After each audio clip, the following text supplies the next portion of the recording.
Hi guys.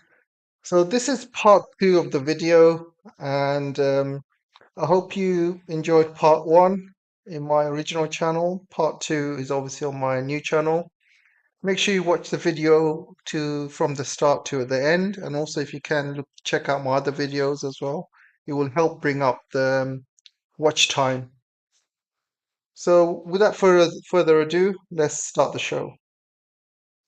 So Trump has arrived in China, and many people online, all the MAGA supporters, they're all celebrating Trump has arrived in China. They really are celebrating. They're saying, oh, Trump is given a hero's welcome in China. But there are some people online saying that President Xi didn't meet Trump in the airport. So I just want to let people know that President Xi has never met anybody at the airport. It's actually not part of the China's policy to meet world leaders at the airport. And there's very strict guidelines for not doing that. Even if it's Trump, President Xi will not meet him at the airport. President Xi has never met anybody at the airport, not even Putin. However, President Trump has met people at the airport. One occasion, he met Putin in an airport in Alaska because Putin wanted to meet in a kind of more neutral setting. So he arrived in Alaska, and Trump arrived in Alaska as well. But you have to understand, Alaska is still U.S. territory. It's still, United States of America. So that was Trump's home turf, and Putin was the visitor. So Trump still met Putin at the airport, and they shook hands. There was a lot of pictures taken. So the proof is there. So I think Trump may have expected President Xi to meet him at the airport because his face looked really disappointed when he met. I believe he's the vice president or that arrived, and some junior person who arrived as well. So Trump looked very disappointed that President Xi wasn't there. I think he expected him to be there, but he should have realized. President Xi doesn't need to be there, let's just say, even if it is Chinese policy to meet world leaders at the airport, let's just say that policy can be ignored. President Xi would never meet somebody like Trump in an airport. I mean, this is a guy who's been racially attacking China for years, calling the COVID virus the Wuhan virus. He was calling it the Kung flu. He's a very extremely racist person, Trump, and he's been saying lots of racist stuff, not only to the Chinese but other races as well. He's been saying racist stuff to Palestinians as well and Iranians. This guy is a total racist, and his other things as well. Let's just not get into that. And the current Chinese leadership have no respect for this guy at all. Because they remember what he did in the first term. First term, he was an absolute nightmare, guys. He kidnapped Meng Wanzhou. He obviously attacked China because of the COVID. He banned Huawei. He put all these sanctions on China. He basically forced other countries to ban Huawei, and he was a nightmare. He basically put all these technology restrictions on China as well, and many other things, guys. Many other things. And there's no real love lost between Trump and China. Now he comes to China with a begging bowl because he's got nothing else left. America is dying, guys. America is absolutely dying. It's losing so much money. The inflation because of all the oil crisis happening around the world because of what Trump's doing. and people are paying extra money at the pumps. Sometimes pumps have doubled or even tripled. Inflation's going up sky high in United States, and the only people getting richer are those billionaires that he brought with him. He brought 10 billionaires with him in that plane. All of them are super billionaires. They're the ones that are getting richer, while everybody else in America are getting poorer. So, oh yeah, by the way, the Nvidia leader, I think he arrived last minute at the airport. I think people thought he wasn't invited, and then Trump must have saw the tweet or something. And he must have saw the newspaper articles why Jensen was not invited. Then he called him last minute and asked him to come on the plane, and he did. But anyway, guys, and these billionaires, have destroyed countries. These are evil, evil people, like the leader of BlackRock, for example, Elon Musk, for example. I mean, Elon Musk has destroyed so many countries, guys. He has, with his SpaceX, he has pushed color revolutions all across the world. He's used it in Bangladesh.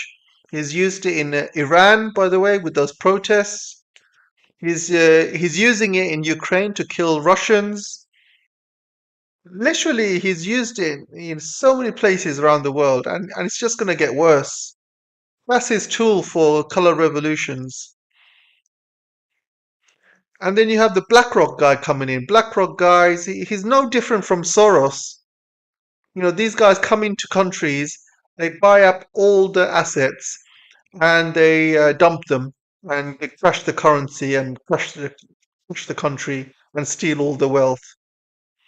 BlackRock itself has got, I think, 24, $25 trillion in wealth around the world.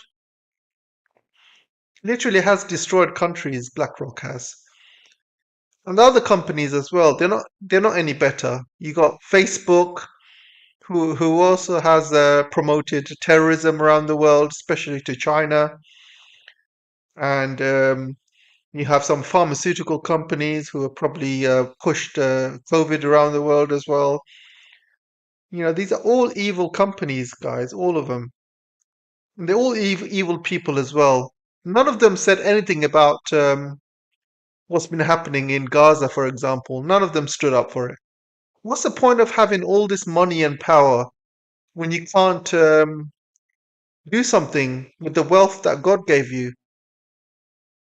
Some people have, power and money, but if you don't do any good with it, what's the point of, being rich? If you can't do any good, help humanity.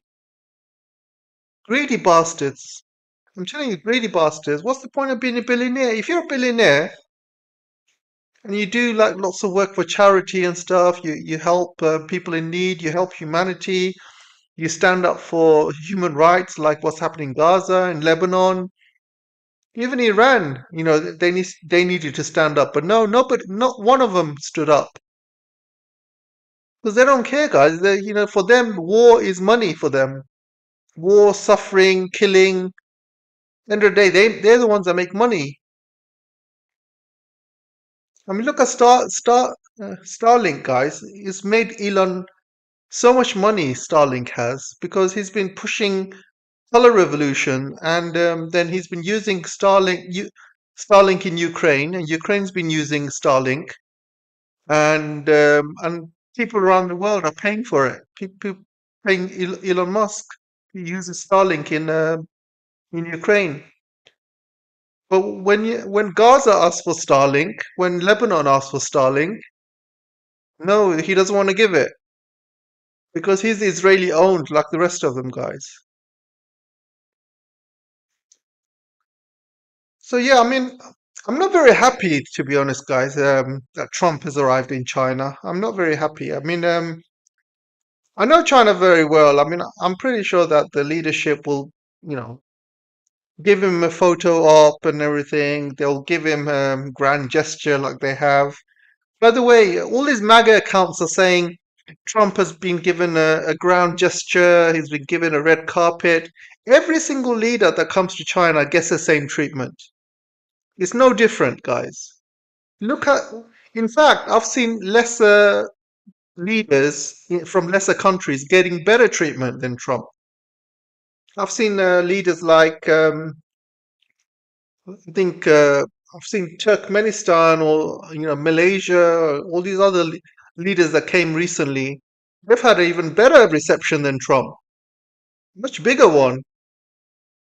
So Trump is actually getting some of the least um, reception compared to other leaders that's been coming to China. Because China doesn't really look at a country based on its power, its money. China treats everybody equally. But the countries China will treat better are the countries who have been friendly to China or are real allies. China respects consistency and stability over anything, and they prefer countries who have been very, very stable and they have consistently shown good behavior towards China. Those countries China will always put above all else because China looks at actions, not words. You've heard the saying, action means louder than words, right? Because you have to always look at someone's actions, not their words. Trump is somebody who talks a big game, but his actions do not match his words because he always lies. He'll lie about this, he'll lie about that, he'll promise you this, he'll promise you that. He'll wake up tomorrow morning and he'll forget what he promised and he'll change his mind in an instant. China cannot deal with people like that. In fact, China will not deal with him at all. Because I tell you this, guys. I think China knows he's not to be trusted. They know they cannot trust him. He's got a blockage or a blockade, sorry, blockade in the Strait of Hormuz, blocking Chinese ships from going into China. So everything he's doing, he's trying to, you know, basically kick China. He's trying to basically, you know, stop energy from going into China. But what he doesn't know is China has diversified his energy, over the past few years, maybe more than a few years, since the Obama years. So and Trump is obviously not high enough IQ to realize that. Because oil has been flowing into China. China has got huge reserves. And reserves are not going down. Oil is still flowing into China. It's going via train from Iran. It's going via land from Russia. It's also going through pipeline through Turkmenistan, Kyrgyzstan, and China also has its own oil fields as well. And they're also getting oil from other countries as well. I mean, there are tankers are still coming through into China, and Trump doesn't really understand that.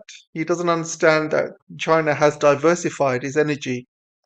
Trump thinks that you can squeeze all these countries are providing oil to China and China will collapse. That's what he thinks. This is why he attacked Venezuela. This is why he's attacking Cuba. Have you noticed all of these countries are all friendly towards China? Cuba, Venezuela, Iran, Russia, all of these countries are allies with China. So Trump is attacking all of them at once. China knows this, and Trump has brought his whole entourage with him, his whole billionaire class. And these billionaires together, we're talking about their net worth is more than $1 trillion. And their companies together we're talking about 50 trillion here, guys. I mean, BlackRock alone is 25 trillion. So look at the article here. Donald Trump demands she open up China to business. He demands China open up. So what? So why? Because he wants to steal all the wealth from China. That's what he wants to do. He wants, companies like BlackRock go in, steal all the assets and treasure from China, and collapse the country. And that's how they've been surviving, guys. All these years, they've been going country to country, collapsing the currency and stealing their wealth. That's how they made all this money. Even people like George Soros, who has been, going into countries and crashing countries' stock markets and currencies. He's done it to UK. He's done it to Russia. He's done it to Asia as well. There was an Asian stock market crash all because of Soros, and he stole all that money, trillions and trillions worth of money, guys. And this is why BlackRock is so rich. This is why I'm so angry that China has allowed these business guys to kind of step foot into China. I'm also angry that fact that Rubio has been banned from entering China, and he's been allowed to come into China. I know he's a Secretary of State, guys. I know he's a Secretary of State, but I think China should not have allowed him in because it just shows that if China bans someone for being anti-Chinese, say somebody's, I mean, Marco Rubio is a very anti-Chinese hawk. He's been talking so many lies and nonsense throughout the years, and that's why he was banned from China. He was talking about, the Uyghurs are having genocide. He was talking about forced labor in Xinjiang. He was talking about so many lies, and this is why he got banned. I think China should not have allowed people like that to come into China. Because if he's banned, then he should stay banned.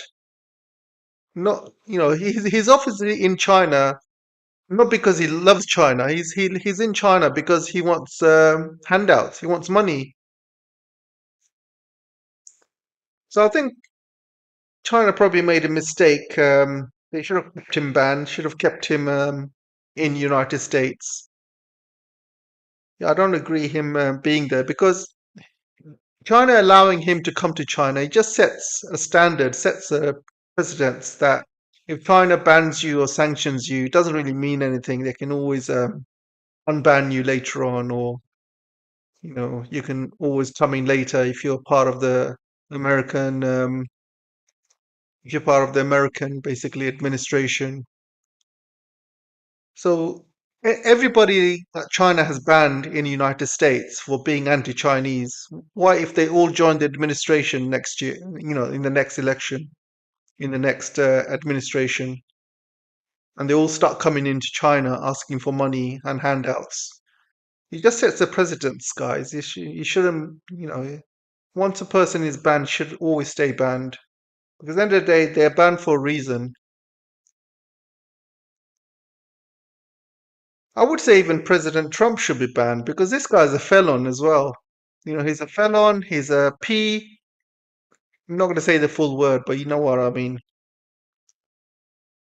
He's friends with Epstein. This this administration is they're just a bunch of gangsters, guys, and they're a bunch of, you know what I mean. So so what I really hope that these gangsters don't get any deal from China. I hope they get really embarrassed in China. They don't come out with any sort of deal. Even Boeing gets no deals. Nobody gets any deal. Because at the end of the day, guys, listen, they're asking for Chinese investments in in China, basically. I mean, in America. However, they can pull out any moment. I mean, look at this story. This is in Britain. UK is going to nationalize British Steel after they're basically going to kick out the Chinese owners. So the British government gave the Chinese owners 100 million offer, but the Chinese owners put 1 billion into the project. 1 billion they put into British Steel. All the money that they put in, and the British government gave 1 million offer, and he rejected it.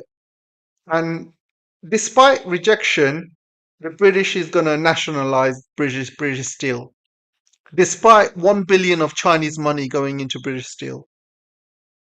So I will talk about this a bit later on, guys. But you know where I'm getting at. Companies like Huawei invested a lot in America and UK, and they got kicked out. If BYD opens factories in America, I guarantee you that once these factories open, America will just nationalize it. Will kick BYD out, and they will just everything in on the factories. America will just take it, and they will just use it, and they will learn how BYD's factories work, and they will steal all the technology. That's what's going to happen, guys. You cannot trust the West, Americans, the British, and the Chinese keep falling for it. You know, the Chinese, they're very good hard workers, right? They're very, very good when it comes to hard work, and they're very disciplined, and they stick to their word, but they're very, very bad at business, very bad at business. They're very naive at business. They keep being cheated over and over and over again. It's happened all the time, guys. I see it all the time.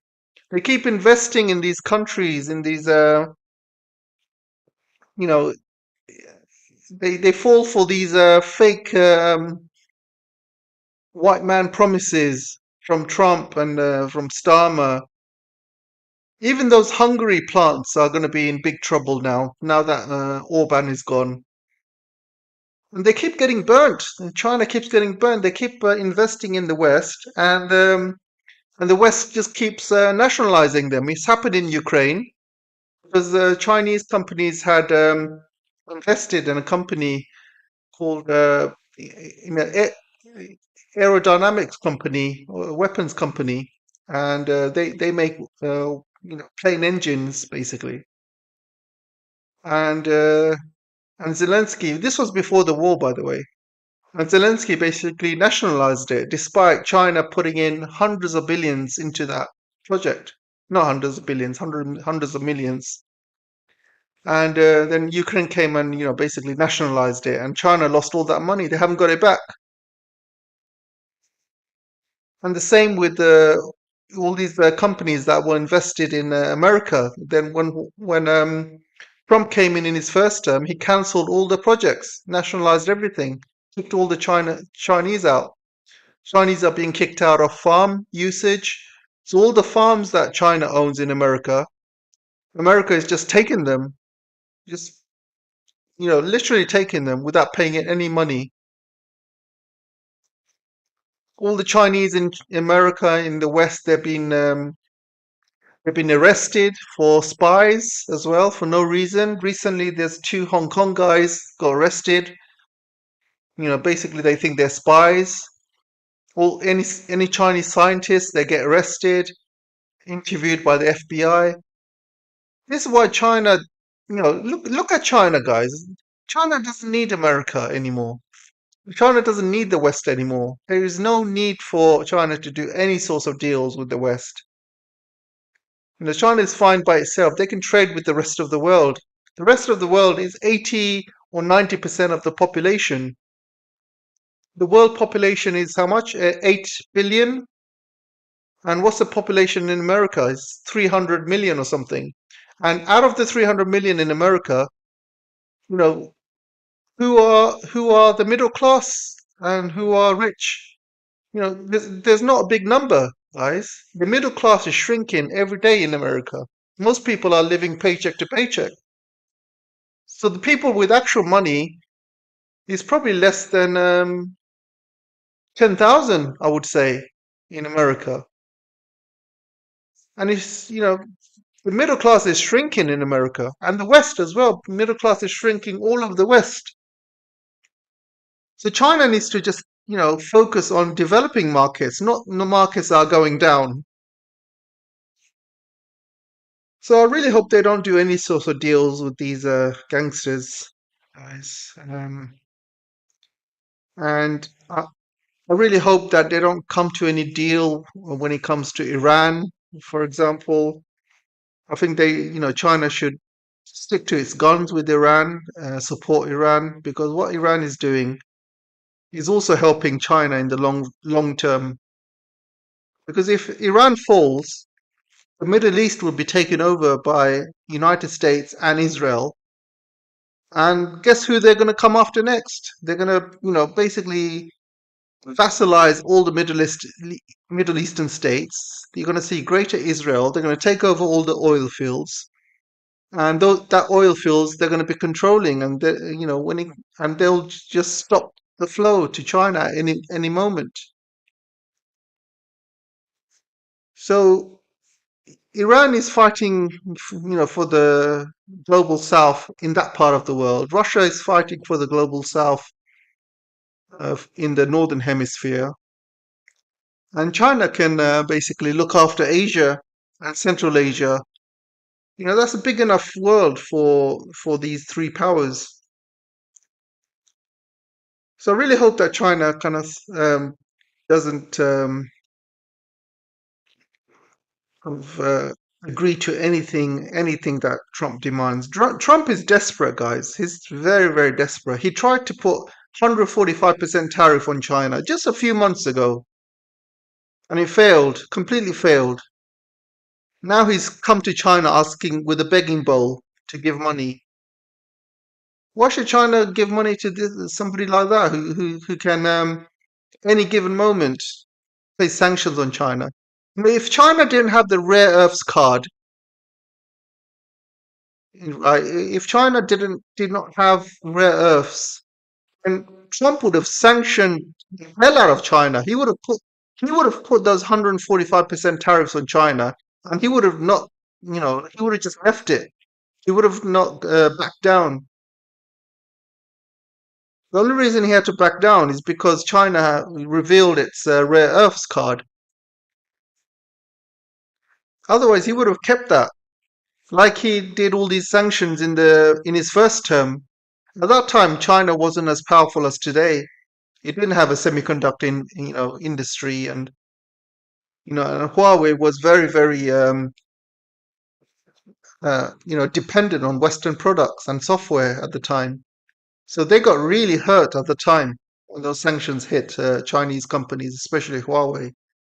But now China has become very much self-sufficient. Huawei's become self-sufficient, and he needs to stay like that.